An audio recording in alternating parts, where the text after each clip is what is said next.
사람들은 다 자기 나름대로 요망상, 소망, 희망을 가지고 삽니다.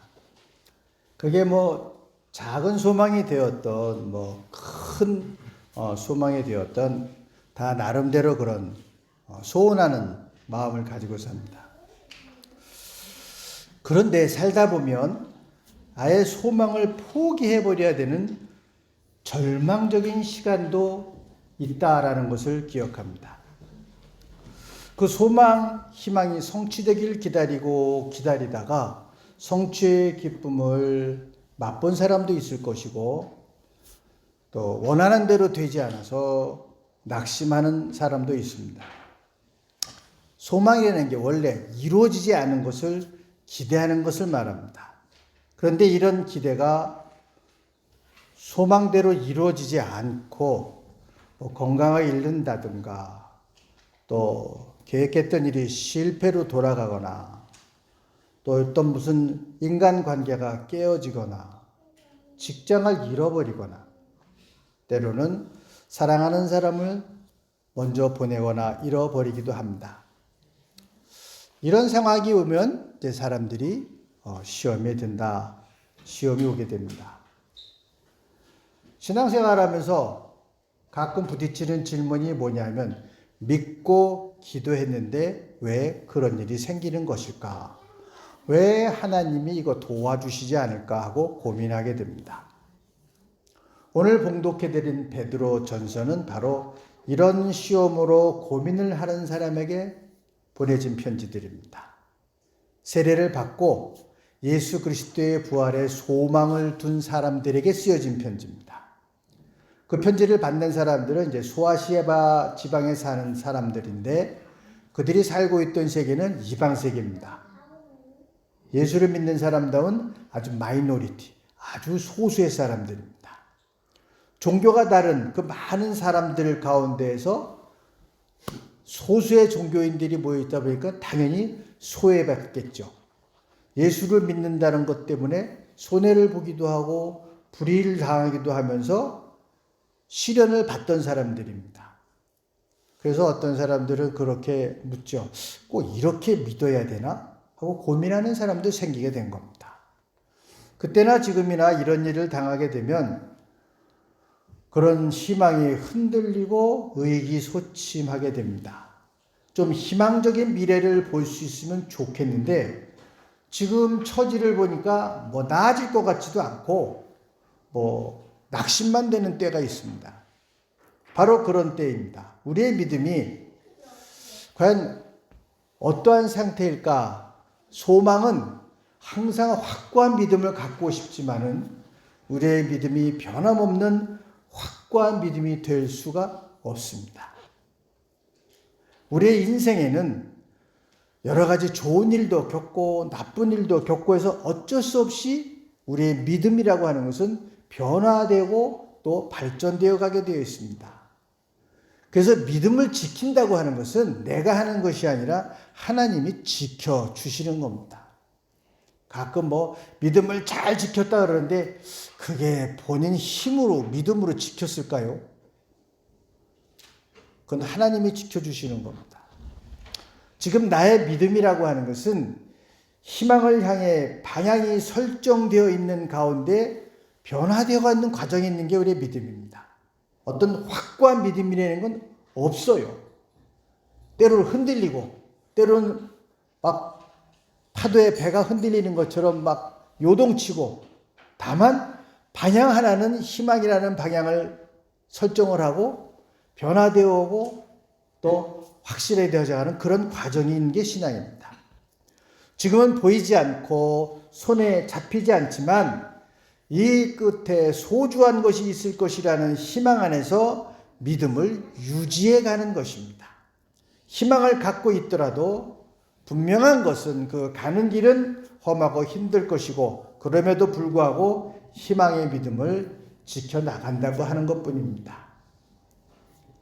물론 역경을 통해서 소망을 잃지 않고 성공한 사람들이 있습니다. 설교에서는 그런 예들을 많이 들지요. 예전에는 결혼할 때 여자들이 꼭 갖고 가는 물품 중에 하나가 있었는데 그게 뭐냐면 재봉틀입니다. 요즘 뭐 재봉틀 쓰는 사람도 없고 쓸 줄 아는 사람도 많지가 않죠. 근데 쓸 줄 알면 그 되게 편하더라고요. 그냥 뭐 이상한 옷도 주저 입고 뭐 잘라 입고 뭐 긴팔도 반팔로 만들고 괜찮아요. 쓰는 사람이 별로 없지. 이걸 발명한 사람이 바로 징어라고 하는 사람입니다. 아시죠? 한국에 그 많은 사람들이 쓰던 재봉틀 징어. 이 사람은 결혼을 했는데 맨날 몸이 골골골골하고 누워 있는 거예요. 그러니까 가족을 먹여 살려야 되는데 건강이 안 좋으니까. 그래서 그 아내가 뭐 할 수 있겠어요? 그 당시에 여자들이 무슨 뭐 커리어가 있는 것도 아니고. 그러나 어느 집에나 꼭 있어야 되는 게 바느질입니다.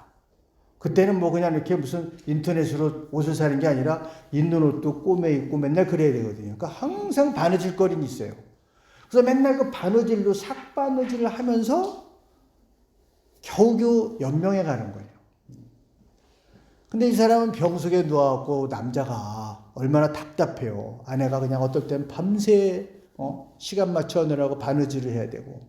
그래서 고민을 한 거예요. 어떻게 좀 도울 수가 없을까. 그래서 이 사람이 고민해서 만든 게 바로 재봉틀입니다. 대박을 쳤죠. 큰 부자가 됐고요. 지금까지 뭐 그 이름마저 재봉틀의 대명사로 남아 있습니다. 그래서 그런 역경 속에서 잘 극복하고 승리를 해냈다고 하는 그런 대표적인 예화들 중에 하나가 징어입니다. 우리 인생을 살면서 시련이 오지 않는 사람은 없습니다. 다만 이걸 어떻게 지혜롭게 믿음으로 극복하느냐, 그것이 문제거든요. 교회를 다니든 다니지 않든 항상 시련이 있습니다. 하나님을 믿는 사람들은 자기에게 오는 시련을 스스로의 힘으로 혼자 극복한다기보다 신앙의 힘으로 하나님께 모든 것을 맡기고 도움을 얻고 그렇게 해서 의지하는 가운데 해결해 간다는 것이 다를 뿐입니다. 여러분들도 우리들에게도 여러 가지 모양으로 시련이 찾아듭니다. 한 가지 시련을 극복했다고 생각하면 또 다른 시련이 기다리고 있습니다. 그래서 이런 시련이 좀 없었으면 좋겠다는 생각을 하게 만듭니다. 언제 끝날까 그 끝이 보이지 않는 경우도 흔히 있습니다. 보는 이들의 안타까움을 자아내게 하는 시련도 우리 주위에서 많이 보게 됩니다. 그러나 이는 오늘 성경 말씀은 잠깐의 근심이 있을 뿐이다 그렇습니다. 시련은 우리가 사는 시대에서 영원한 것이 아니라고 하는 것입니다. 언젠간 끝이 나는 것이다. 그래서 그렇게 오래 견디는 것도 아니다. 잠깐의 근심을 가져올 뿐이다. 또 순간적으로 지나가는 것들도 있습니다. 크게 닥치는 시련도 있습니다. 작게 오는 시련도 있습니다. 결국 이러한 시련들은 우리들에게 그 시련이 닥칠 때는 오랜 기간에 걸쳐서 오는 것처럼 보이지만 지나고 나면 잠깐일 뿐이었다. 이 잠깐의 근심을 이겨야 되지 않겠느냐 하는 것이 베드로전서의 말씀입니다. 근데 오늘 본문 말씀은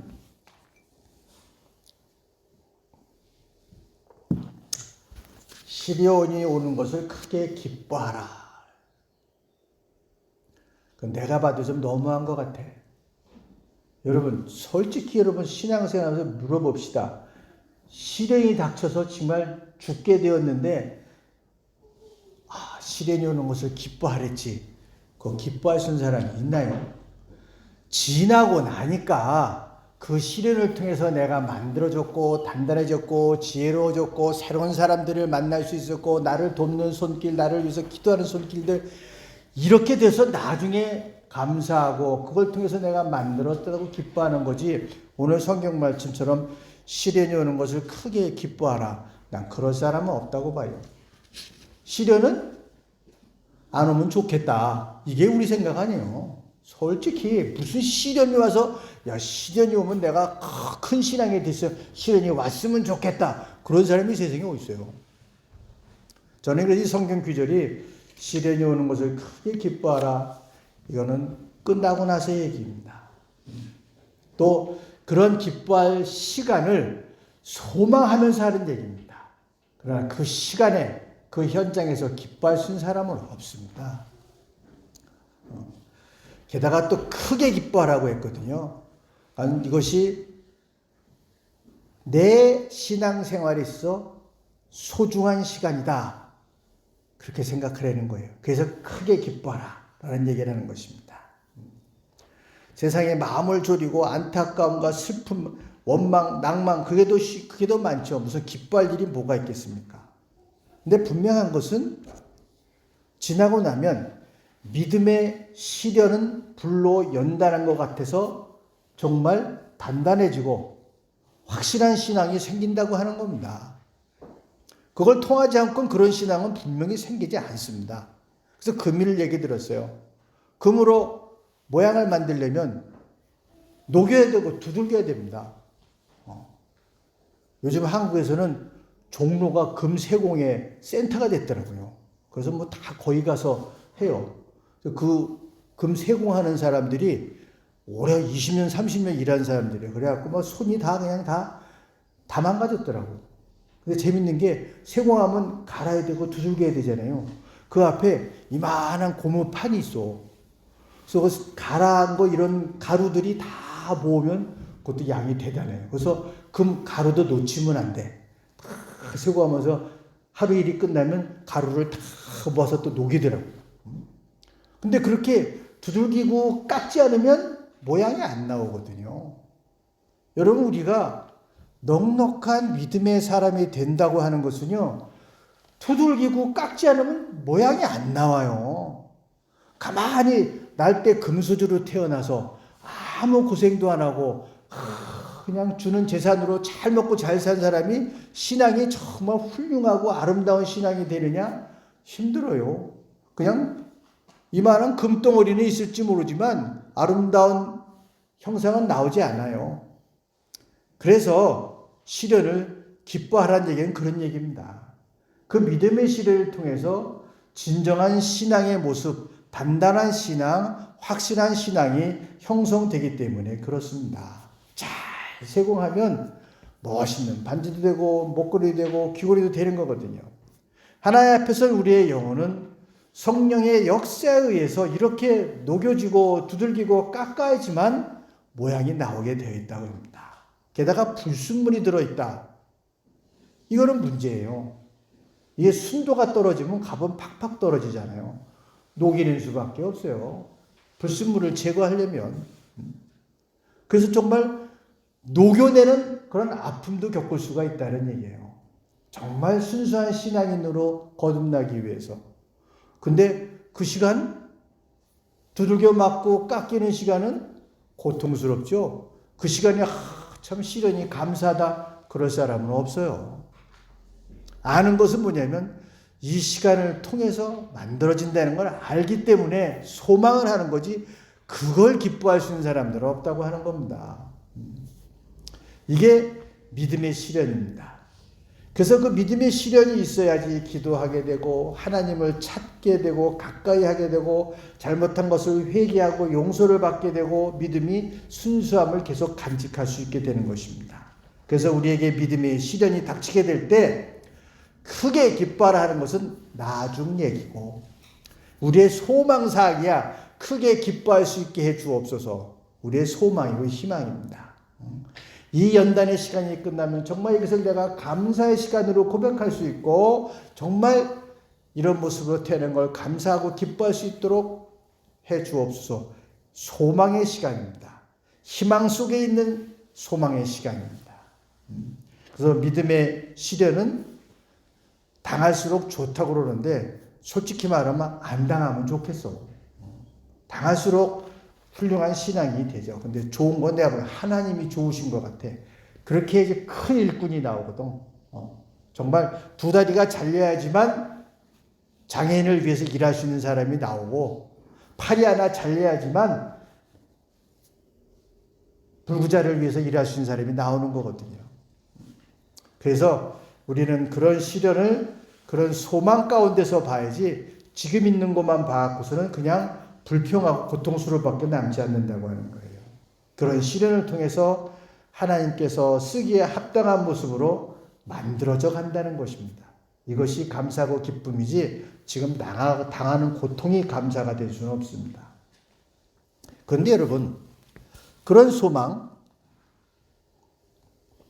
그런 신앙인이 되고 그런 훌륭한 믿음을 갖게 된다고 하는 그 소망도 희망도 이 땅에서 언젠가 중단해야 될 때가 옵니다. 아무리 많은 미래의 소망을 가졌더라도 지상의 장막이 무너지면 모든 소망을 무덤으로 안고 가야 됩니다. 역사를 공부하다 보면 어느 시대나 그 다음 세대에 결정적인 영향을 미쳐준 사건과 역사적인 사람이 있습니다. 이거 굉장히 중요한 모멘텀이기 때문에 역사에서 그걸 찾는 게 굉장히 중요해요. 어떤 사건 때문에 그 다음에 결정적인 변화가 있었고 어떤 사람 때문에 그 다음에 결정적인 일들이 일어났다. 이런 사건과 사람이 있거든요. 그런가 하면 이런 역사적인 인물이 되어서 중요한 역사적인 과제를 실현할 것이라고 생각되었던 사람이 갑작스러운 죽음으로 그런 역할을 담당하지 못하는 것을 보게 될 수도 있습니다. 최근의 역사 속에도 그런 분들이 많아요. 소련이 붕괴되면서 그 다음 러시아에서 정말 정신적인 지주가 될 것이라고 생각했던 그런 사람들이 있었는데 정말 세계적으로 그 사람한테 기대했어요. 근데 갑자기 돌아가셔 버렸어요. 그래서 정말 저도 참 허무하더라고요. 야, 끝이네 이게. 그 사람이 뭔가 결정적인 역할을 할 줄 알았는데 돌아가신 거예요. 그래서 사람의 희망과 소망이 아무리 크고 중요한 것이라고 해도 언젠가는 무덤으로 안고 가야 됩니다. 그래서 우리들의 소망이라는 것이 그렇기 때문에 이러한 한계를 가집니다. 그런데 이 한계를 넘어서는 영원한 소망이라는 것이 없겠느냐 하는 것이 또한 베드로전서의 주제입니다. 베드로전서는 이 한계가 막을 수 없고 영원히 식지 않는 뜨거운 소망을 말하고 있는데 그것은 우리들의 인간적인 바람이나 우리가 계산하는 그런 전망하고는 다른 겁니다. 그 소망은 우리들의 인간적인 소망을 넘어서는 훨씬 큰 것입니다. 이 소망이 바로 우리를 사랑하시는 하나님께서 예수 그리스도를 통해서 그의 부활을 통해서 우리에게 보여주신 그 소망입니다. 다시 사신 예수 그리스도가 우리를 그 영원한 소망의 길로 인도하신다고 하는 것입니다. 이 길은 우리가 세례를 받을 때부터 시작되는 길입니다. 바로 이 길을 통해서 날 때부터 이미 시작되는 그 종착역을 향한 인생의 발걸음은 전혀 다른 길로 인도하신다고 하는 것입니다. 예수님은 2000년 전의 예수님이 아니라 어제의 예수님이 아니라 지금 항상 우리 곁에 현재적으로 임하시고 동행하시는 분이 되는 것입니다.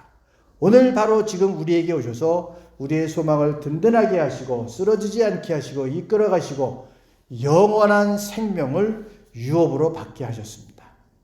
이 영혼에 대한 생명에 대한 그 소망으로 오늘을 이기며 살게 하는 것입니다. 설사 내가 소망하고 내가 원하는 것이 이 땅에서 내 생에서 이루어지지 않는다 하더라도 안 되겠네가 아니라 내가 여기서 세상에서 끝이 나도 그 소망은 하나님께서 끌고 가시고 이루신다고 하는 살아있는 동안 죽지 않는 동안 영원한 소망이 되는 것입니다. 우리의 삶을 새롭게 하시고 이 영원한 생명은 이 영원한 소망은 믿음 안에서 우리를 살아있는 소망으로 영원하신 하나님의 자비하심으로 우리를 부르십니다.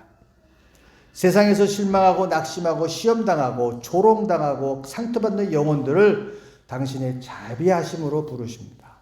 이 하나님의 자비하심 안에서 우리는 참된 기쁨과 영혼의 소생을 경험할 수 있습니다. 그 소망은 죽음으로 끝나지 않는 영원한 소망이요 살아있는 소망이요 죽음이 막을 수 없는 소망입니다. 그래서 현대사를 장식한 여러 가지 인물 중에 제가 여러 번 말씀드린 마틴 루터 킹 목사라고 하는 사람이 있습니다. 미국에서 흑인 해방운동을 이끈 사람입니다. 저희가 어릴 때만 해도 미국에서 흑인의 지위라는 건 투표권도 없고요. 버스를 타도 흑인 좌석은 저 뒤에 있고 나머지는 다 앞에 백인 좌석이고, 버스를 타도 앞으로는 백인 타고 뒤로는 흑인이 타고 그랬어요. 그런 데서 흑인 해방운동을 한 겁니다. 그래서 결국은 그 해방운동에 모든 사람들이, 정말 많은 사람이 동참을 하고, 드디어는 헐리우드에 있는 배우들까지, 유명 배우까지 전부 다 거기에 동참을 하게 되면서 성공을 이끌어 갔어요. 근데 결국은 암살당했습니다. 그 사람이 죽었을 때 그러면 소망이 끝났는가? 그 사람이 암살을 당했지만, 킹 목사를 암살을 할 수 있었지만 그 꿈과 소망을 죽이지는 못했습니다. 그 사람의 꿈과 소망은 단 두 마디였어요. I have a dream. We shall overcome. 나는 꿈이 있고, 그리고 이것은 실현될 것이다 이거예요. 우리는 극복할 수 있고 이뤄낼 것이다. 그 꿈은 이루어져서 지금 우리가 보고 있는 그런 사회가 된 겁니다. 사람을 죽인다고 해서 꿈과 소망을 죽일 수 있는 건 아닙니다. 우리들이 가지고 있는 개인적인 꿈과 소망이 자기의 명예와 안락과 평안함만을 위한 꿈이라면 그 꿈은 언젠가 끝나는 초라하고 언젠가는 무덤으로 가지고 갈 수밖에 없는 그런 꿈일 것입니다. 그러나 이 꿈이 주님의 진리의 길에서 같이 서게 될 때, 주님의 나라를 위한 꿈의 자리에 자리 잡게 될 때, 이 꿈은 나를 살리고 많은 사람을 살리들은 산 소망, 살아있는 소망이 되는 것입니다. 물론 그렇다고 해서 여러분, 우리 인생에서 슬픈 일이나 힘든 일이 다 사라진다는 게 아닙니다. 이런 일들이 이전에는 우리들의 삶을 삼켜버릴 듯까지 거세게 느껴졌지만 이제는 그렇지 않다고 하는 겁니다. 내가 병중에 있거나 나이가 들어 기력이 없거나 실명에서 용기가 없을지라도 하나님에게 우리는 소중한 존재들이고, 우리를 통해서 하나님은 당신의 계획을 가지고 계시다 하는 것입니다. 그래서 디트리 보네퍼 목사님이 돌아가신 지 돼서 이제 유빌레임을 하고 있는데, 그분의 유명한 말이 그겁니다. 사형장에서 이제 이 세상에 나의 삶은 끝이다. 그러나 나의 새로운 삶이 이제부터 시작된다. 이렇게 얘기합니다. 이게 살아있는 소망입니다. 끝낼 수 없는 소망입니다.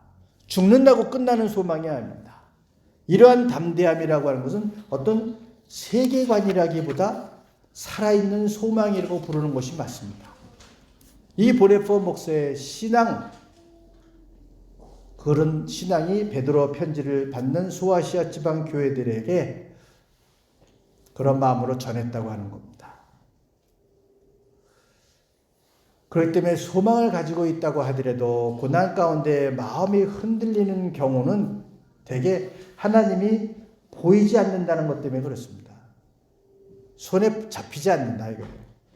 2000년 전에 부활하셨다는 예수님을 믿을 수는 있겠는데 지금 어디에 계실까 하는 안타까운 질문들이 있습니다. 우리들의 삶은 다름 아닌 바로 예수 그리스도의 사랑 안에 있는 삶인데 다른 데서 어디 가서 찾겠습니까? 이 사랑을 경험한 사람은 어디 계시냐고 찾지 않습니다. 그 사랑은 영원히 우리와 함께하고 계시기 때문입니다. 보이지 않지만 그 사랑에 대해 고백하는 그곳에 항상 함께 계십니다. 제가 이 얘기를 할 때 항상 유학생들 얘기를 합니다. 유학을 와서 가끔 집에 가고 싶다는 생각이 들 때가 있습니다. 예전에 집에 돌아가는 게 거의 불가능하죠. 알래스카를 돌아서 그 비행기 올 때는 얼마나 비싸요, 비행기표가. 근데 요즘은 가고 싶다는 생각하면 가기도 하고 그러죠. 근데 그게 아니라 아예 때려치고 가고 싶다, 집에 가고 싶다는 생각이 들 때가 있어요. 그때 생각나는 게 많은 사람들이 어머니의 생각을 합니다. 어머니 생각을 하는데 어머니가 내 옆에 있지 않아도 아침에 일어나서 기도하고 어머니의 사랑이 내 옆에 있다고 하는 거예요.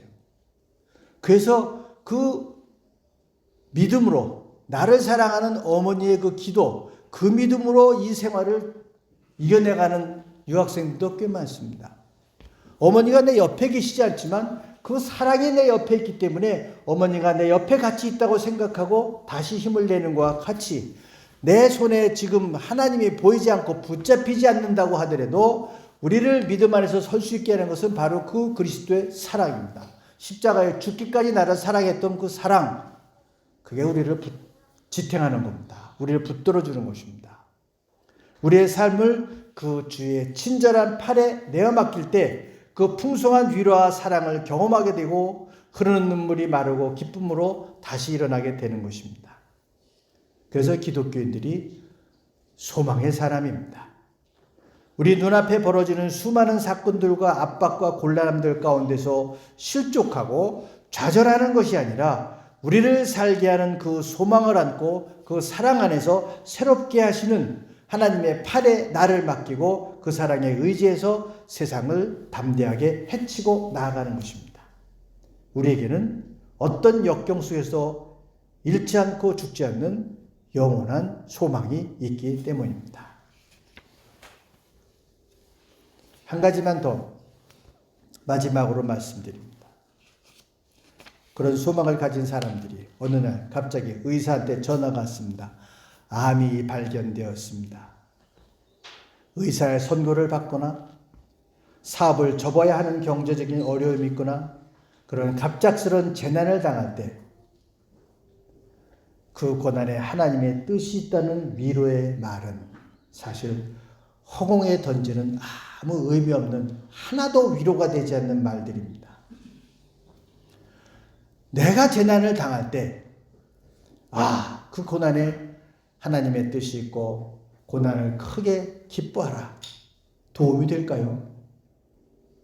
전혀 도움이 되지 않습니다. 이제까지의 희망과 믿음이 무엇인지 그 의미를 찾기도 힘듭니다. 구약성경의 욥이 처음에 그랬던 것처럼 이것이 하나님의 뜻이라는 생각을 받아들일 수가 없습니다.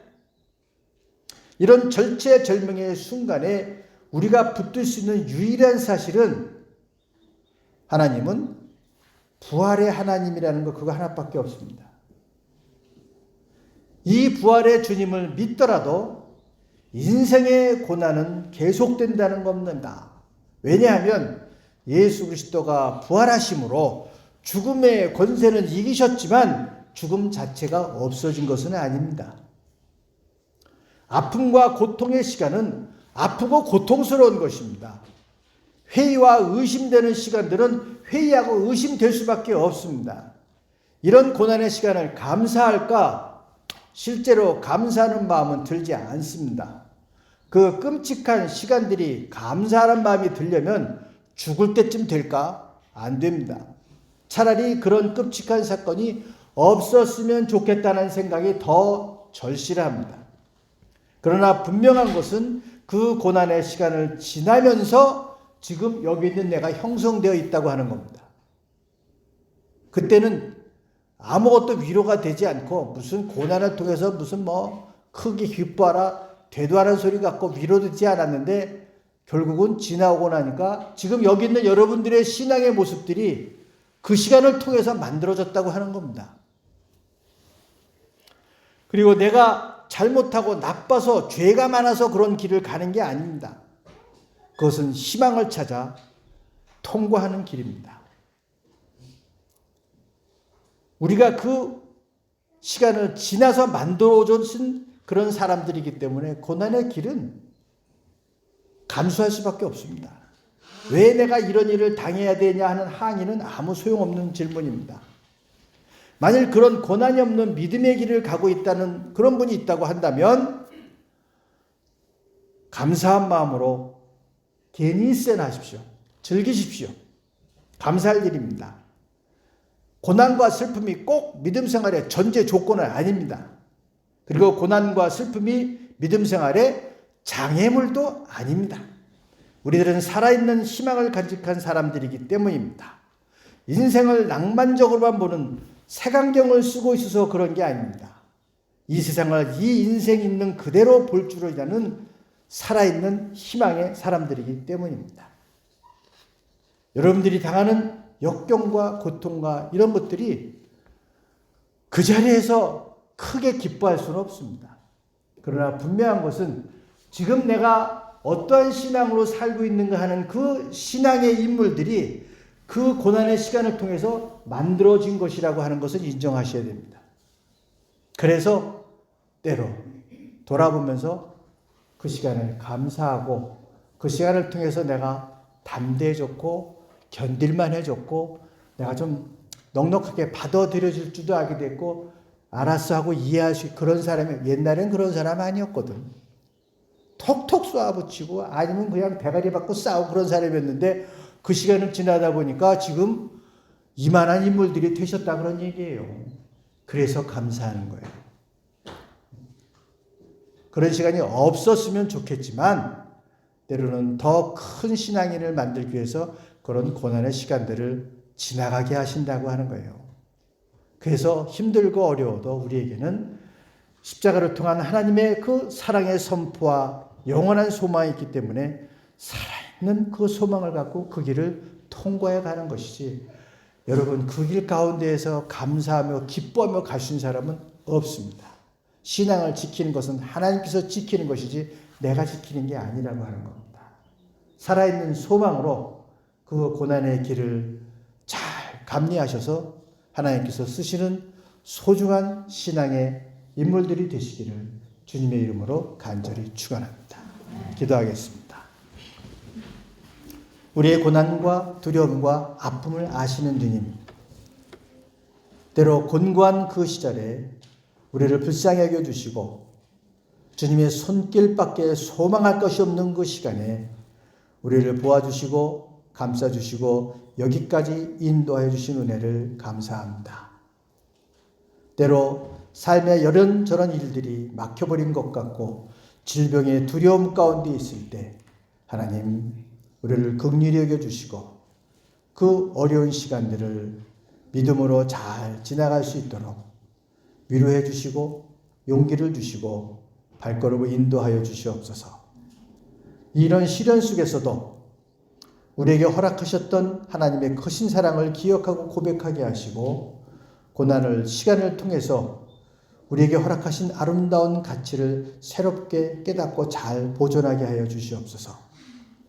영생의 소망 가운데 담대하게 그런 고난을 이기게 하시고 나를 살리고 많은 사람들을 살리는 소망의 사람들이 되게 하여 주시옵소서. 생애의 마지막 그 시간까지도 영원한 소망을 주를 놓지 않는 주님의 소망의 사람들이 되게 하여 주시옵소서. 예수 그리스도 이름으로 기도하옵나이다. 아멘.